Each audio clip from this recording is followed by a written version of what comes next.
আসসালামু আলাইকুম। আজকের ভিডিওতে আমরা রহস্যময় 5টি কেস সম্পর্কে জানব, যে কেসগুলো কখনোই সমাধান হয়নি। তো ভিডিও শুরু করা যাক। প্রথম যে কেসটি, তারা ক্যালিকো কেস। 20শে সেপ্টেম্বর 1988 এর সকালে নিউ মেক্সিকোর বেলেনে এটি একটি বাইক চালানোর জন্য একটি নিখুঁত দিন বলে মনে হয়েছিল। তারা ক্যালিকো তার মায়ের গোলাপি বাইকটি ধার নিয়েছিল ঘুরতে ঘুরতে। বহির্মুখী এবং সক্রিয়, তিনি একটি ব্যাংক টেলার হিসাবে কাজ করেছিলেন এবং মনোবিজ্ঞানী বা মনোরোগ বিশেষজ্ঞ হওয়ার জন্য পড়াশোনা করেছিলেন।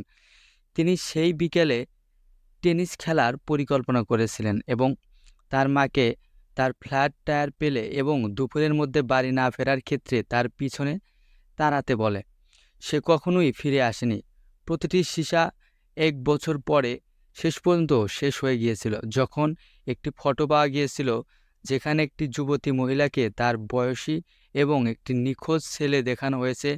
উভয়ই আটকে আছে। পোলারএডের ছবি ফ্লোরিডার একটি জুনিয়র ফুড স্টোরের বাইরে পার্কিং লটে পাওয়া গেছে। 9 বছর বয়সী মাইকেল হেনলি 1988 সালের এপ্রিল ক্যালিকোর মতো একই এলাকায় নিখোঁজ হন, যখন তিনি তার বাবার সাথে টার্কি শিকার করেছিলেন। তারা একটি ভ্যানের পিছনে ক্যালিকোর প্রিয় লেখক ভিসি অ্যান্ড্রুজের লেখা একটি বইয়ের একটি অনুলিপি নিয়ে মেয়েটির ঠিক পাশে পড়তে থাকতে দেখা গেল। প্রাথমিকভাবে তার মা মেয়েটিকে তার মনে করেননি, কিন্তু ছবির মেয়েটির ক্যালিকোর মতো একটি দাগ ছিল। কিন্তু এখনও প্রমাণের অভাবের কারণে অনেক বিশেষজ্ঞ ফটোগ্রাফটির খারিজ করে দেন। 1990 সালে মাইকেল হেনলির মৃতদেহ জুর্নি পর্বতমালায় পাওয়া যায়, যেখানে তিনি স্বীকার করেছিলেন, যা এই তত্ত্বটিকে দৃঢ়ভাবে বিচ্ছিন্ন করে যে দুজনকে অপহরণ করে ফ্লোরিডায় নিয়ে যাওয়া হয়েছিল। ক্যালিকোর বাবা মা শেষ পর্যন্ত মারা যাবে, কে তাদের মেয়েকে নিয়ে গেছে তা খুঁজে বের করতে পারেনি। এই ঘটনাটি হলো বিচ্ছিন্ন পায়ের রহস্য। 2007 সালে একটি মেয়ে ব্রিটিশ কলম্বিয়ার একটি সমুদ্র সৈকতে ঘোরাফেরা করছিল, যখন সে একটি স্নিকার খুঁজে পেয়েছিল। তার আতঙ্কে সে মোজা খুলে দেখতে পেল যে ভিতরে একটি মানুষের পা রয়েছে। তারপর থেকে বেশ কয়েকটি বিচ্ছিন্ন পা উপকূলে ধুয়ে গেছে। পা 5টি পুরুষ, 1জন নারী এবং 3জন অজানা লিঙ্গের সাথে সংযুক্ত করা হয়েছে। বছরের পর বছর ধরে এখানে এবং সেখানে একটি প্রতারণার পা ছুড়ে দিয়ে মামলাটি কখনোই পুরোপুরি বন্ধ হয়নি। পা কার ছিল তা নিয়ে অনেক তত্ত্ব ভেসে বেড়ায়। ভ্যাঙ্কুভার পুলিশ 2008 সালে একটি পা শনাক্ত করতে সক্ষম হয়েছিল, যার ডিএনএ এক ব্যক্তির সাথে মিলেছিল যিনি আত্মহত্যা করেছিলেন বলেও বিশ্বাস করা হয়েছিল। এই অনুসন্ধানগুলির কারণে অনেকে অনুমান করেন যে পা তাদেরই, যারা একটি সেতু থেকে লাফ দিয়ে তাদের মৃত্যু হয়েছে। যাই হোক, শুধুমাত্র পায়ের বিরলতার কারণে এই শরীরের অন্য কোনো অংশ দেখা যাচ্ছে না। কেউ কেউ বিশ্বাস করেন যে পা কাছাকাছি একটি দ্বীপে বিমান দুর্ঘটনার সাথে সংযুক্ত ছিল। অন্যদের মতে তারা 2004 সালে এশিয়ার সুনামির শিকার হয়েছিল। যেহেতু জুতা তৈরির সমস্তটাই 2004 এর আগে তৈরি করা হয়েছিল, এই পাগুলি যে উৎস থেকে আসছে না কেন, তারা বছরের পর বছর ধরে বিশ্বকে বিভ্রান্ত করে রেখেছে। এই ঘটনাটি হলো তো মহিলা যিনি তার হত্যাকারীর নাম রেখেছিলেন। যদিও এই মামলার সমাধান হয়েছে, তবে কিভাবে এটির সমাধান হয়েছে তার রহস্য রয়ে গেছে। 1977 সালে শিকাগোতে একজন শ্বাসযন্ত্রের থেরাপিস্টকে তার অ্যাপার্টমেন্টে হত্যা করা হয়েছিল। তেরেসিতো বাসাকে একটি জ্বলন্ত গদির নিচে পাওয়া গেছে, তার বুকে চাপা একটি কষাই ছুরি। পুলিশ তার চুরি যাওয়া গয়নাগুলো খুঁজে বের করার চেষ্টা করে। তারা অপরাধের সাথে সন্দেহভাজনদের কাউকে যুক্ত করার চেষ্টা করেও ব্যর্থ হয়েছে। অপরাধীকে খুঁজে পাওয়া অসম্ভব বলে মনে হয়েছিল, অর্থাৎ রেমিচুয়া একজন সহকর্মী যিনি সবেমাত্র শিকারকে চিনতেন না, অনিচ্ছাকৃতভাবে তথ্যের একটি প্রধান উৎস হয়ে ওঠেন। চুয়াবাসা সম্পর্কে ঘন ঘন দৃষ্টি এবং দুঃস্বপ্ন দেখতে শুরু করে। এটি তার কাজের লকার রুমে শুরু হয়েছিল, যেখানে তিনি বাসার পিছনে একজন পুরুষের মুখ দেখেছিলেন। এটি তার স্বপ্নে পুনরাবৃত্তি হবে। চুয়া তখন তার স্বামীর সাথে কথোপকথনের সময় বাসার আত্মাকে প্রচার করতে শুরু করে। বাসার সিঁড়ির চ্যানেল করার সময় চুয়া তার স্বামীকে বাসার হত্যার পুরো ঘটনাটি বলেছিল।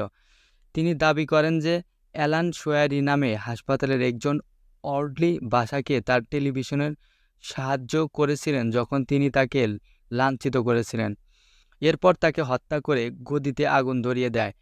আত্মা এমনকি তার গয়নাগুলির কি হয়েছিল তার বিশদ বিবরণ দিতে সক্ষম হয়েছিল, যা সোয়ারির সাধারণ শ্বশুর স্ত্রীকে দেয়া হয়েছিল। মিস্টার চুয়া তার স্ত্রীকে এই সব বিবরণ পুলিশকে দিতে রাজি করেন। পুলিশ প্রথমে সন্দেহ করেছিলেন, কিন্তু সোয়ারির স্ত্রী বাসার গয়না দেখে বাসার চাচাতো ভাই আত্মা যেভাবে বলেছিল ঠিক সেভাবে এটি নিশ্চিত করতে সক্ষম হয়েছিল। পুলিশ লোকটিকে 14 বছরের জেলে দোষী সাব্যস্ত করতে সক্ষম হয়েছিল। দুর্ভাগ্যবশত তাকে আর দোষী সাব্যস্ত করার জন্য যথেষ্ট প্রমাণ ছিল না। কিন্তু সত্যি কি বাসার ভূত যে তার হত্যাকারীর নাম দিয়েছিল? সম্ভবত চুয়া মামলার কিছু তথ্য জানতেন এবং তাকে ধারণ করা আত্মা হিসেবে ছদ্মবেশ ধারণ করেছিলেন। কী কারণে পুলিশ হত্যাকারীর কাছে নিয়ে গেছে তার রহস্যই রয়ে গেছে। এই কেসটি হলো বাক্সের মধ্যে একটি ছেলেকে নিয়ে। এটি ফিলাডেলফিয়ার 1957 সাল ছিল, যখন একটি শিকারী একটি জেসিপেনি বাক্সে একটি ছেলের ক্ষতবিক্ষত দেহ খুঁজে পেয়েছিল। 4 থেকে 6 বছর বয়সী ছেলেটি নগ্ন এবং ফ্লানেল দিয়ে মোড়ানো ছিল। মাথায় আঘাত পেয়ে তার মৃত্যু হয়েছে বলে মনে হচ্ছে। তার কস্তরি ফাঁদ পুলিশ বাজেয়াপ্ত করবে এই ভয়ে শিকারী লাশের খবর দেয়নি। 2 দিন পর যখন একজন কলেজ ছাত্রের লাশ পাওয়া যায়, তখন পুলিশ আমেরিকান অজানা শিশু এর মামলা শুরু করে। এটি অবিলম্বে মিডিয়ার দৃষ্টি আকর্ষণ করে এবং পুরো পেনসিলভানিয়া জুড়ে ছেলেটির ফ্লায়ার দেখা যায়। যদিও পুলিশ হাজার হাজার লিড পেয়েছিল, তারা কখনোই যুবকের পরিচয় উদ্ঘাটন করতে পারেনি। তারা জেসিপেনি বক্সটি খুঁজে বের করার এবং ছেলেটির আঙ্গুলের ছাপ চেক করার চেষ্টা করেছিল, কিন্তু সবকিছুই শেষের দিকে নিয়ে যায়। যাই হোক, নোটের দুটি প্রতিশ্রুতিশীল লিড ছিল। একটি সীসা 1.5 মাইল দূরে অবস্থিত একটি পালক হোম জড়িত একজন মেডিকেল পরীক্ষক যিনি তার মৃত্যুর আগ পর্যন্ত মামলাটি চালিয়েছিলেন। একজন মানসিক তাকে পালক হোমে নিয়ে গিয়েছিলেন, যেখানে তিনি বাক্সে বিক্রি করা একটি বেসিনেটের মতো একটি বেসিনেট খুঁজে পান। জামা কাপড়ের লাইনে ঝুলছে ছেলেটির চারপাশে মোড়ানো কম্বলের মতো। তিনি বিশ্বাস করেছিলেন যে ছেলেটি সেই ব্যক্তির সৎ কন্যার ছিল যে বাড়িটি চালাতো এবং সে অবিবাহিত মা হিসেবে খুঁজে পেতে চায়। পুলিশ দম্পতির সাক্ষাৎকার নিলেও তদন্ত বন্ধ করে দেয়। 2003 সালে এম নামে পরিচিত একজন মহিলার সাক্ষাৎকার নেওয়ার সময় তারা আবার মামলাটি খোলেন, যিনি দাবি করেছিলেন যে তার অপমানজনক মা 1954 সালে শিশুটিকে আবার কিনেছিলেন। তার মতে তার মা রাগের মাথায় ছেলেটিকে হত্যা করেছিলেন কারণ এম মানসিকভাবে অস্থির ছিল। তদন্তটিও বন্ধ করে দেওয়া হয়েছিল। ছেলেটিকে আমেরিকার অজানা শিশু হিসেবে রেখে দেওয়া হয়েছিল।